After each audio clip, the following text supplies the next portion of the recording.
Now, when our account is created, we can continue following this very user-friendly G Suite setup wizard, which will guide us through the rest of setup steps. And the next step for us is to add more people to our account. And once we have added our team members to our account, we can continue with the next step, which is to verify our domain name.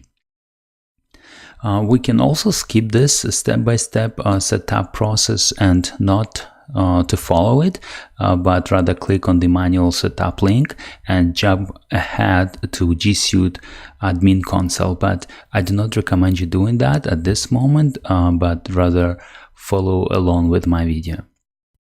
If I click on the manual setup link, however, here's what I'll see. From here, I can click on Go to Admin Console button, and this will exit the step-by-step setup instructions. I can then go directly to my G Suite Admin Console, but again, I suggest you follow this video and set up your account step-by-step.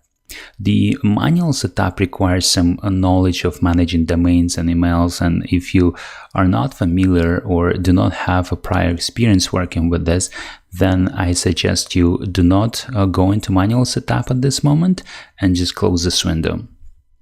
So the next step for us is to add more people to our account. Let's click on Start button and then set up at least one user. For the demonstration purposes, I will add one user to my account now, and the rest of my team members I will add a bit later from the G Suite admin panel, so I can show you how to do it from the admin panel as well.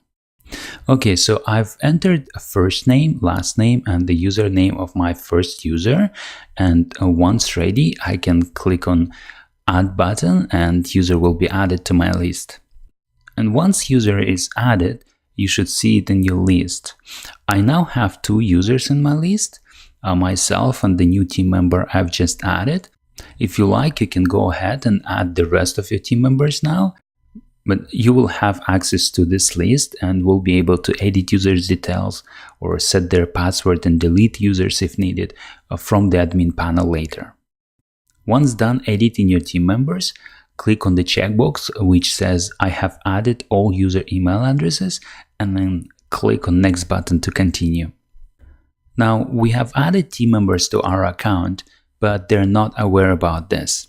And to notify your team members about the details of their new account, enter their current email addresses in the field next to their name. Your team member will receive an email message which will look like the one on the preview template below. I've scrolled down the page a little bit so you can see the rest of email message template. And once ready, click on the Send Emails button and G Suite will send your team members this email notification message with their login details.